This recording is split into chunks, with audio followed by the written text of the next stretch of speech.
Hi guys, मेरा नाम है नमन शर्मा और आज का जो टॉपिक है इंडियन नेशनल कांग्रेस का कैसे फॉर्मेशन हुआ स्वदेशी मूवमेंट तक type of.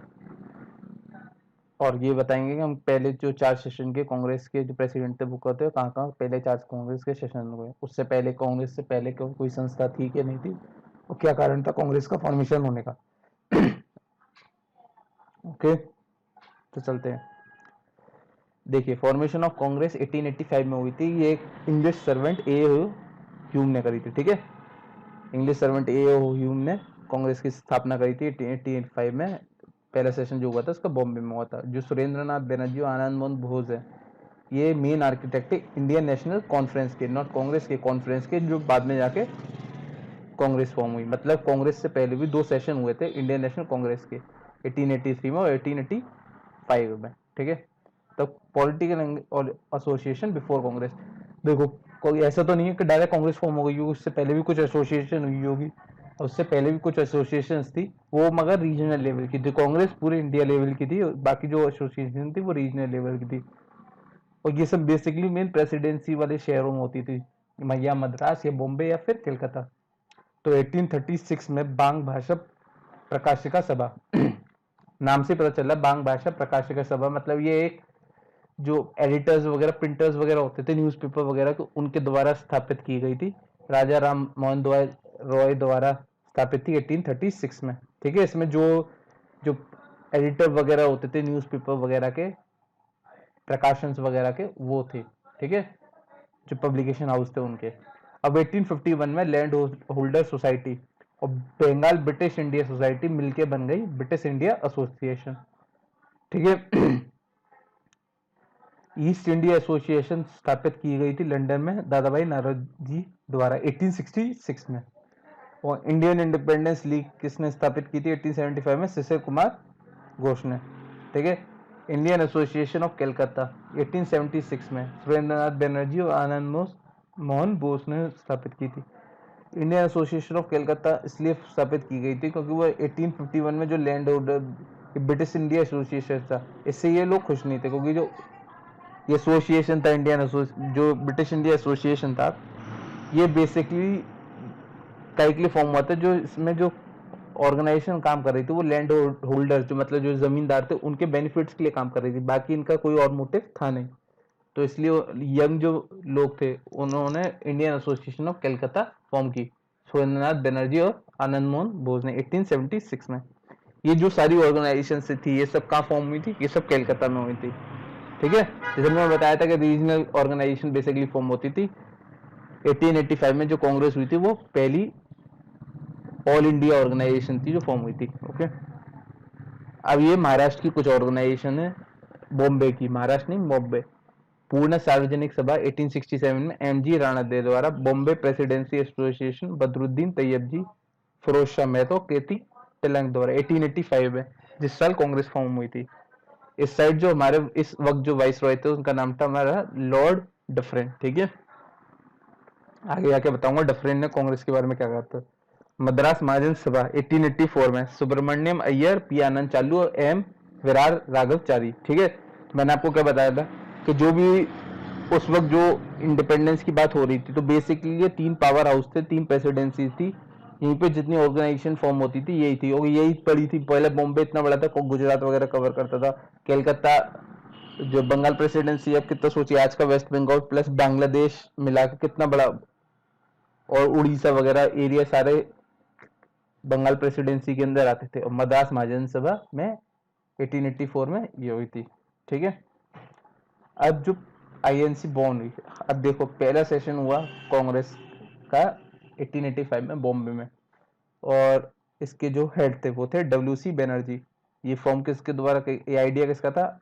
A you Hume का, ए ओ ह्यूम का, जो पहले इंग्लिश सिविल सर्वेंट थे। ठीक है, जो डफरिन थे उन्होंने कांग्रेस को कहा था factory of sedition. Factory of sedition मतलब क्या होता है? भड़काऊ, ब्रिटिश लोगों के, ब्रिटिश सरकार के खिलाफ भड़काने वाली एजेंसी। ठीक है, 1890 में कादम्बरी गांगुली, जो पहली विमेन ग्रेजुएट थी कलकत्ता यूनिवर्सिटी की, उन्होंने कांग्रेस का सेशन को एड्रेस किया। अब मैं आपको ये क्यों बता रहा हूँ कि 1890 में कादम्बिनी गांगुली ने पहला वुमेन ग्रेजुएट जो कलकत्ता यूनिवर्सिटी के ने एड्रेस किया स्टेटमेंट, कि मैं इसलिए बताना चाह रहा हूँ क्योंकि सुनिए, कांग्रेस का मकसद क्या था कि ऑल इंडिया ऑर्गेनाइजेशन, तो ये पहले से इन्होंने शो कर दिया 1890 में कि ये विमेन को भी बढ़ावा देना चाहती हैं, ठीक है। इन्हें विमेन से कोई परेशानी नहीं है, मतलब विमेन रिप्रेजेंटेशन भी शो कर दिया उन्हें 1890 में। अब ये क्यों आए, ये रिफॉर्म की जरूरत क्यों पड़ी, क्यों कांग्रेस फॉर्म हुई? क्योंकि उस वक्त जो गवर्नमेंट की पॉलिसीज थी वो कुछ रिएक्शनरी हो गई, वो लोगों के खिलाफ और होने लगी, वो कंसेशन देने के बदले और मुश्किलें खड़ी कर दी लोगों के लिए। सबसे पहले आया वीपी एक्ट, यानी कि वर्नाकुलर प्रेस एक्ट, इसे गैगिंग एक्ट भी बोलते हैं, लिटन द्वारा लाया गया था। इसमें क्या था कि जितने भी अखबार थे जो इंडियन भाषा में होते थे उनको अपनी एक कॉपी डिस्ट्रिक्ट मजिस्ट्रेट पे जमा करवानी पड़ती थी जिससे उसकी चेकिंग हो पाए। ये भेदभाव वाला चीज थी, क्योंकि अंग्रेजी अखबार तो ऐसे ही छप सकते थे, मगर वर्नाकुलर प्रेस एक्ट जो रीजनल लैंग्वेज थी उनको लिए खिलाफ भेदभाव कर रहा था। फिर एक इल्बर्ट बिल कंट्रोवर्सी हुई 1882 में, उस वक्त वाइस रॉय थे लॉर्ड रिपन, ठीक है। तो लॉर्ड रिपन के वाइसरॉय के पीरियड में इल्बर्ट बिल लाया गया। इस इल्बर्ट बिल में कहा गया था जो अंग्रेज सर्वेंट है उनकी जो केस होगा वो कोई अंग्रेज जज ही सुन सकता है, इंडियन जज को उनके लायक नहीं सुन जाएगा कि इंडियन जजेस भी उनका केस सुन सकते हैं, ठीक है। प्लस दिल्ली दरबार क्या हुआ था कि ब्रिटिश किंग इंडिया आ रहे थे, ठीक है, 1877 में। तो उनके स्वागत के लिए कंपनी ने बहुत पैसा खर्च करा उनका स्वागत में, और ये चीज उस वक्त इसलिए बुरी थी क्योंकि 1877 में इस देश में इस वक्त लाखों लोग भूखमरी से मर रहे थे, और आप एक जने के लिए इतना लेविश पैसे खर्च कर रहे फालतू के, ठीक है, तो आप किसी को भी बुरा लगेगा, ठीक है। तो इन पॉलिसीज के खिलाफ कांग्रेस का फॉर्मेशन हुआ था, ठीक है। अब दादा भाई नारोजी, आरसी दत्त और दिनशो वच्छा। दादा भाई नारोजी को बताया था आपने, ईस्ट इंडिया एसोसिएशन फॉर्म किया था किस साल में? 1866 में लंदन में, ओके, याद रखना। Dadabhai Naoroji, grand old man of India, ठीक है। इनने British committee of Indian national 1899 में लंदन में फॉर्म की थी। ये क्या हुआ था, वहां पे ब्रिटेन में जितने भी इंडियंस रहते थे उनकी मिला के कमेटी फॉर्म की थी जिससे ब्रिटेन के लोगों को अवगत कराया जाए कि इंडियंस की क्या हालत है, वहां पे कैसे ट्रीट करा जा रहा है इंडियंस को, ठीक है। ये इकोनॉमिक ट्रेन के खिलाफ थे कि इन्होंने, ये पहले क्रिटिक थे जिन्होंने बताया था कि कैसे British east India company Bharat के पैसे इंग्लैंड ले जा रही है, यहाँ से पैसा ले जा रही है और इंडिया को गरीब करते आ रही है, ठीक है।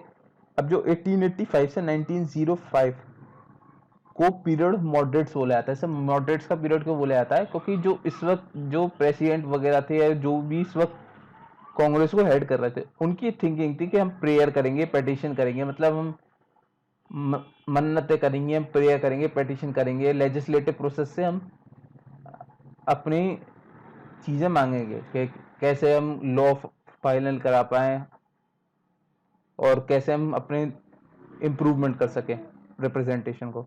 इसलिए अब पहला जो सेशन हुआ है 1885 का, उसके जो प्रेसिडेंट थे वो थे WC बनर्जी, और ये हुआ था बॉम्बे में, ठीक है। अब इंडिया का मैप आप इमेजिन करिए, ठीक है। बॉम्बे में पहला सेशन हुआ, बॉम्बे पड़ता है वेस्ट साइड में, उस वक्त गुजरात भी बॉम्बे में ही प्रेसिडेंसी में दादा था, तो बॉम्बे पड़ता है वेस्ट में, ठीक है, पहला सेशन। दूसरा सेशन होता है कलकत्ता में, दादा भाई नारोजी, जो पड़ता है ईस्ट में। तीसरा सेशन पड़ता है मद्रास में, जो होता है हेड किया था बदरुद्दीन तैयब जी ने, साउथ में। और चौथा होता है इलाहाबाद, जो पड़ता है नॉर्थ में, ठीक है। तो अब पहले 4 सेशन के मैं आपको सेशन इसलिए बता रहा हूँ क्योंकि इसका थ्योरी समझिए, ऐसा क्यों हुआ था, कैसे क्या था। 4 सेशन अलग अलग जगह हुए, और ये चारों सेशन के आप देखिए, एक ईस्ट में हुए, एक वेस्ट में हुए, नॉर्थ में हुए, साउथ में, ठीक है। और जो उसके हेड थे आप वो देखिए, जो वेस्ट में सेशन हुआ उसके हेड थे वो हिंदू थे, ठीक है। अगले सेशन हुआ वो दादा भाई नौरोजी जो पारसी थे, ठीक है।